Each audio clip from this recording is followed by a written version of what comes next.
ഉൽപ്പത്തി പുസ്തകം 18-ാം അധ്യായം. ദൈവം സന്ദർശിക്കുന്നു.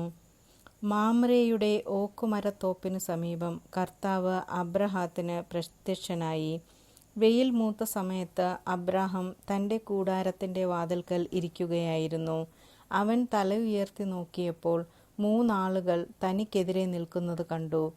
അവരെ കണ്ട് അവൻ കൂടാരവാതിൽക്കൽ നിന്നെഴുന്നേറ്റ് അവരെ എതിരേൽക്കാൻ ഓടിച്ചെന്ന് നിലം പറ്റതാണ് അവരെ വണങ്ങി. അവൻ പറഞ്ഞു, യജമാനനെ, അങ്ങ് എന്നിൽ സംപ്രീതനെങ്കിൽ അങ്ങയുടെ ദാസനെ കടന്നു പോകരുതേ. കാലു കഴുകാൻ കുറച്ച് വെള്ളം കൊണ്ടുവരട്ടെ. മരത്തണലിലിരുന്ന് വിശ്രമിക്കുക. നിങ്ങൾ ഈ ദാസൻ്റെ അടുക്കൽ വന്ന നിലയ്ക്ക് ഞാൻ കുറെ അപ്പം കൊണ്ടുവരാം. വിശപ്പടക്കിയിട്ട് യാത്ര തുടരാം. നീ പറഞ്ഞതുപോലെ ചെയ്യുക എന്ന് അവർ പറഞ്ഞു. അബ്രഹാം പെട്ടെന്ന് കൂടാരത്തിലെത്തി സാറായോട് പറഞ്ഞു, വേഗം 3 ഇടങ്ങഴി മാവെടുത്ത് കുഴച്ച് അപ്പമുണ്ടാക്കുക. അവൻ ഓടിച്ചെന്ന് കാലിക്കൂട്ടത്തിൽ നിന്ന് കൊഴുത്ത ഒരു ഇളം കാളക്കുട്ടിയെ പിടിച്ച് വേലക്കാരനെ ഏൽപ്പിച്ചു. ഉടനെ അവൻ അത് പാകം ചെയ്യാൻ തുടങ്ങി. അബ്രഹാം വെണ്ണയും പാലും പാകം ചെയ്ത മൂരിയിറച്ചിയും അവരുടെ മുൻപിൽ വിളമ്പി. അവർ ഭക്ഷിച്ചു കൊണ്ടിരിക്കെ അവൻ മരത്തണലിൽ അവരെ പരിചരിച്ചു കൊണ്ടു നിന്നു. അവർ അവനോട് ചോദിച്ചു, നിന്റെ ഭാര്യ സാറ എവിടെ? കൂടാരത്തിലുണ്ട്, അവൻ മറുപടി പറഞ്ഞു. കർത്താവ് പറഞ്ഞു, വസന്തത്തിൽ ഞാൻ തീർച്ചയായും തിരികെ വരും. അപ്പോൾ നിന്റെ ഭാര്യ സാറായ്ക്ക് ഒരു മകനുണ്ടായിരിക്കും. അവൻ്റെ പിറകിൽ കൂടാരവാതിൽക്കൽ നിന്ന് സാറ ഇത് കേൾക്കുന്നുണ്ടായിരുന്നു. അബ്രാഹാമും സാറായും വൃദ്ധരായിരുന്നു. അവൾക്ക് ഗർഭധാരണ പ്രായം കഴിഞ്ഞിരുന്നു.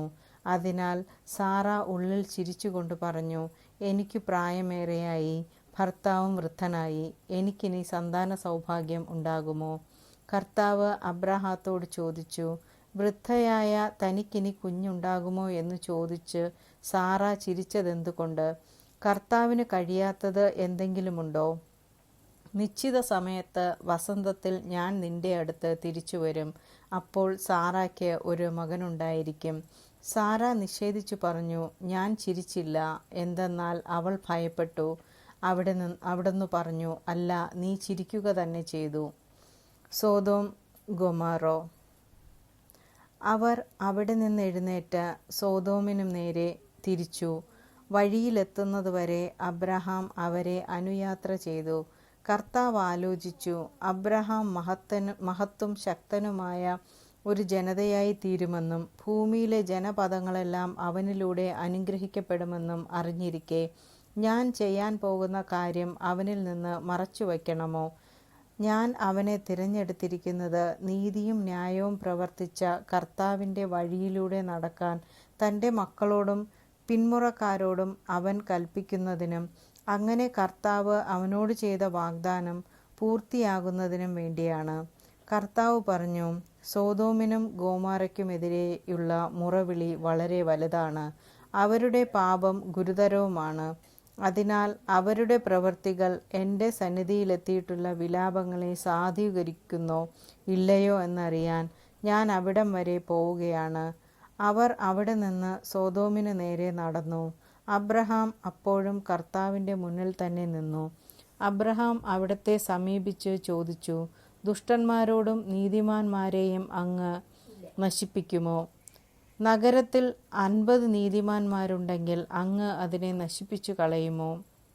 അവരെ പ്രതി ആ സ്ഥലത്തെ ശിക്ഷയിൽ നിന്ന് ഒഴിവാക്കില്ലേ? ദുഷ്ടന്മാരോടൊപ്പം നീതിമാന്മാരെയും സംഹരിക്കുക, അത് അങ്ങിൽ നിന്ന് ഉണ്ടാകാതിരിക്കട്ടെ. ദുഷ്ടന്മാരുടെ ഗതി തന്നെ നീതിമാന്മാർക്കും സംഭവിക്കാതിരിക്കട്ടെ. ഭൂമി മുഴുവൻ്റെയും വിധി കർത്താവ് നീതി പ്രവർത്തിക്കാതിരിക്കുമോ? കർത്താവ് അരുളി ചെയ്തു, സോദോം നഗരത്തിൽ 50 നീതിമാന്മാരെ ഞാൻ കണ്ടെത്തുന്ന പക്ഷം അവരെ പ്രതി ഞാൻ ആ സ്ഥലത്തോട് മുഴുവൻ ക്ഷമിക്കും. അബ്രഹാം വീണ്ടും പറഞ്ഞു, പൊടിയും ചാരവുമായ ഞാൻ കർത്താവിനോട് സംസാരിക്കുവാൻ തുനിഞ്ഞല്ലോ. നീതിമാന്മാർ 50-ന് 5 കുറവാണെന്ന് വന്നാലോ? 5 പേർ കുറഞ്ഞാൽ നഗരത്തെ മുഴുവൻ അങ്ങ് നശിപ്പിക്കുമോ? അവിടുന്ന് പറഞ്ഞു, 45 പേരെ കണ്ടെത്തിയാൽ ഞാനതിനെ നശിപ്പിക്കുകയില്ല. അവൻ വീണ്ടും ചോദിച്ചു, 40 പേരെയുള്ളുവെങ്കിലോ? അവിടുന്ന് പ്രതിവചിച്ചു, ആ 40 പേരെ പ്രതി ഞാൻ നഗരം നശിപ്പിക്കുകയില്ല. അവൻ പറഞ്ഞു, ഞാൻ വീണ്ടും സംസാരിക്കുന്നത് കൊണ്ട് കർത്താവ് കോപിക്കരുതേ. ഒരു പക്ഷേ 30 പേരേ ഉള്ളുവെങ്കിലോ? അവിടുന്ന് അരുളി ചെയ്തു, 30 പേരെ കണ്ടെത്തുന്നെങ്കിൽ ഞാനത് നശിപ്പിക്കുകയില്ല. അവൻ പറഞ്ഞു, കർത്താവിനോട് സംസാരിക്കാൻ ഞാൻ തുനിഞ്ഞല്ലോ. 20 പേരേ ഉള്ളുവെങ്കിലോ? അവിടുന്ന് അരുളി ചെയ്തു, 20 പേരെ പ്രതി ഞാനത് നശിപ്പിക്കുകയില്ല. അവൻ പറഞ്ഞു, കർത്താവെ കോപിക്കരുതേ. ഒരു തവണ കൂടി മാത്രം ഞാൻ സംസാരിക്കട്ടെ. 10 പേരെ അവിടെ ഉള്ളുവെങ്കിലോ?